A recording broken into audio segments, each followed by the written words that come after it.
believe we are already 90 days into 2025.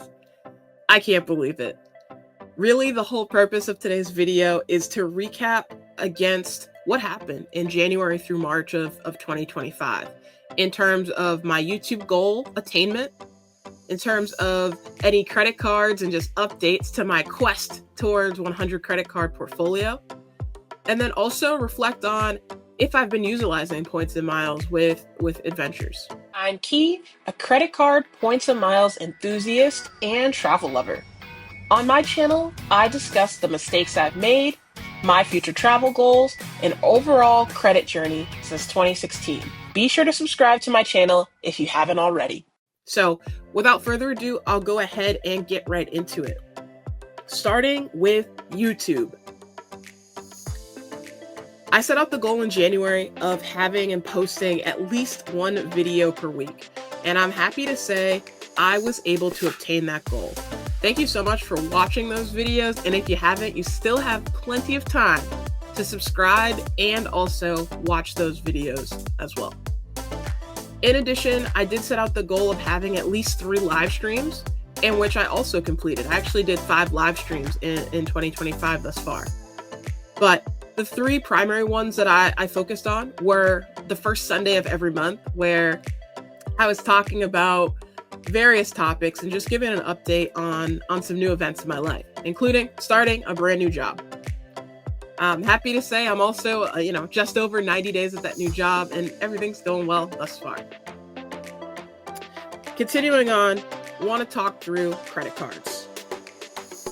My active credit card count is at 39 active credit cards. However, this year, my goal is to hit 100 total credit cards in my lifetime. Right now, I'm happy to report I'm at card number 97 in my portfolio. I have plans to add plenty more, but definitely join me. I'll have to do something special for card number 100 once I obtain that. As far as an overall update, here's some cards that I got rid of in my portfolio. Starting with the Hilton Honors credit card. You'll have to go back and check out a video that I did on my full American Express portfolio, but at the time I held 2 Hilton cards. So this was me starting to slim down that portfolio and slim down my exposure with American Express. In addition to that card, I also removed the US Bank Business Altitude Connect card. Now, I had that card for a year and a day, and the annual fee finally hit my account. I obtained just over $50 from the benefits of having that card of no fee in 1 year. However, it's a lot of hoops to jump through to make sure that I'm utilizing the credit. There's a rideshare credit on that card every single month. It's a lot of hoops considering all the other cards in my active portfolio right now. So to pay $95, even though there's upside of potentially getting 100 back from rideshare reimbursements, just wasn't worth the hassle. So I've saved myself $95, and I'm not going to have to pay that fee when it comes due, as I've canceled the credit card. Product changes. I made a number of different moves in this area. Starting with, I product changed my $550 Hilton Aspire card down to a no-fee Hilton Honors credit card.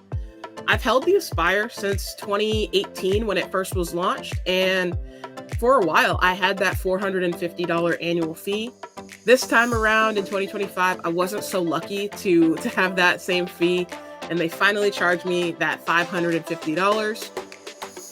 I did spend down a lot of the credits, and I'll talk on that in just a couple of moments, but I ultimately ended up canceling that credit card and received a full rebate for that amount that I had paid after I called it.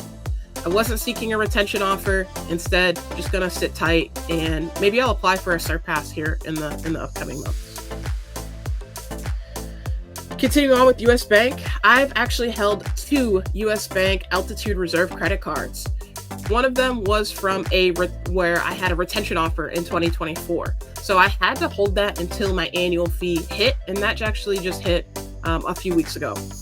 So I called, the entire call took about 15 minutes. There was no trying to save me or anything like that. I had it in my mind. There's no reason to have 2 US Bank credit cards or US Bank Altitude Reserve credit cards. Even though this card's been discontinued, I'll consider keeping one in my portfolio, but definitely not 2. I could have canceled the card, but again, it's a card that I've had since 2020, maybe 2021. So I actually went ahead and product changed that into the US Bank Altitude Connect credit card, which comes with a $0 annual fee. I was able to fully spend down all of my Altitude Reserve points utilizing real-time rewards before I made that product change. Last product change is with a Navy Federal Platinum card that I got some time ago. This card was the definition of a sock drawer card where I actually put absolutely no spending on it since I've had it. I decided to change that into a green Cash Rewards Plus credit card with Navy Federal. That card does come with a Walmart Plus benefit, and if you know, you know, I'm going to put that credit to use here in the future. What cards did I add to my portfolio? I have a total of 5 cards that I added, but before I get into each of those, I actually utilize a service called Travel Freely to track my full credit card portfolio.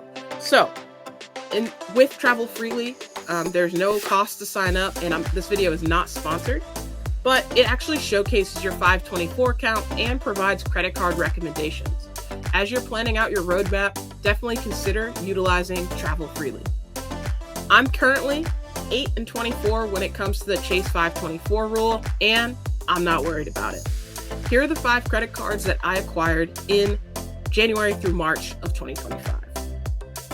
A Chase IHG business credit card, the Barclays A Advantage Aviator Red credit card, the Barclays Hawaiian Airlines white credit card, a Chase Southwest credit card that comes with a $69 annual fee, and finally, the Navy Federal Flagship Visa Rewards credit card, aka the Amazon Prime card.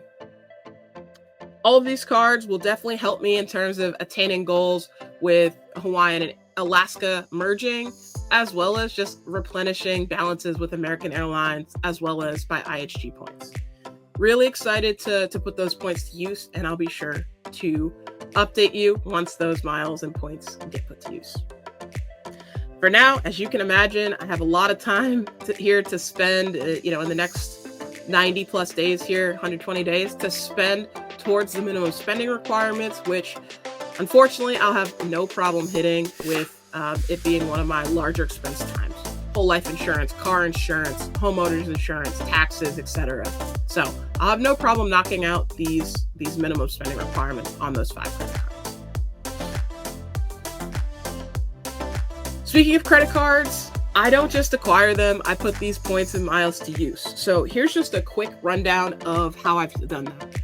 So far, I've spent 187,000 points and miles, that's across hotels, airlines, transferable currencies, etc., in my traveling adventures.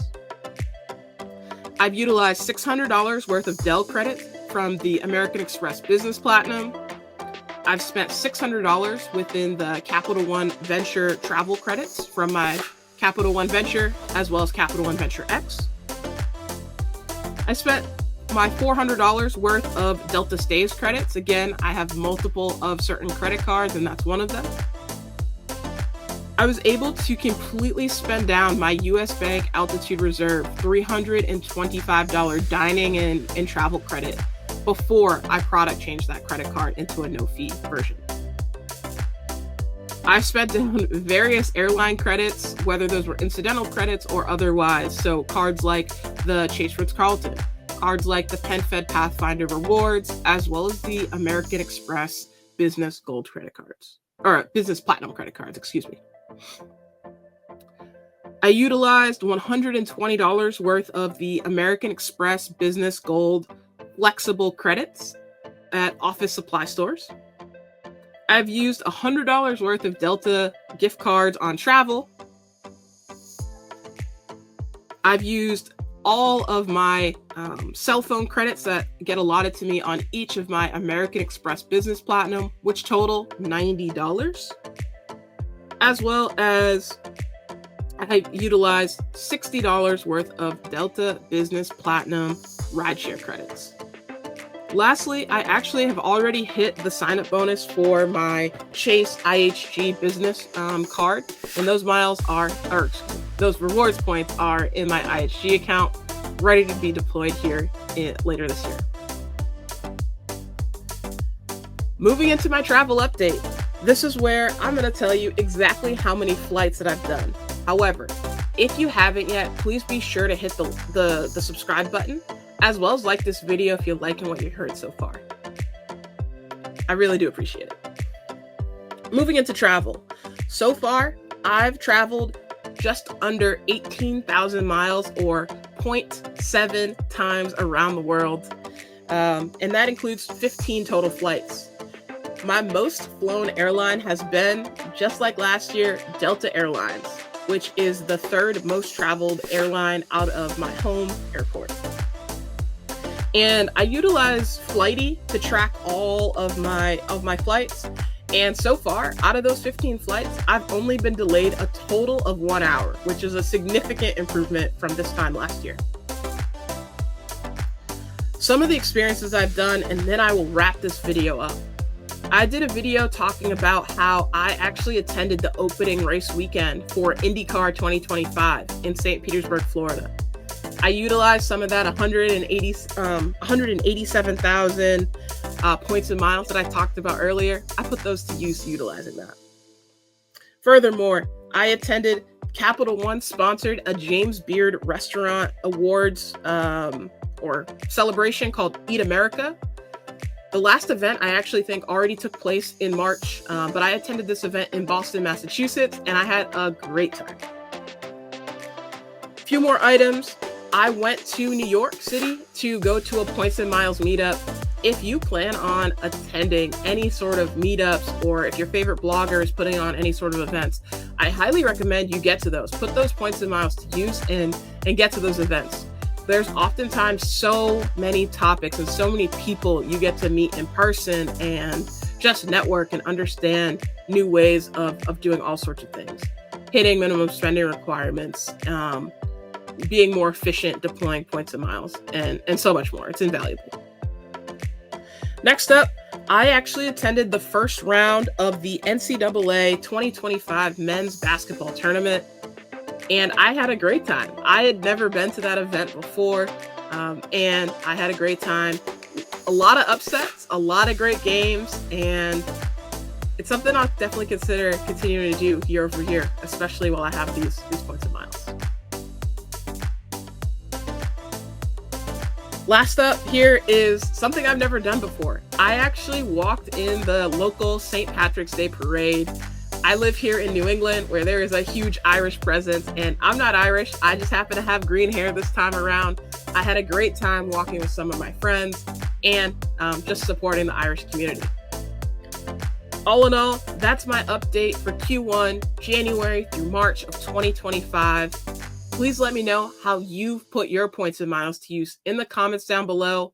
And don't forget, please like this video, subscribe, and share with everyone. Thank you so much for your time. Bye for now.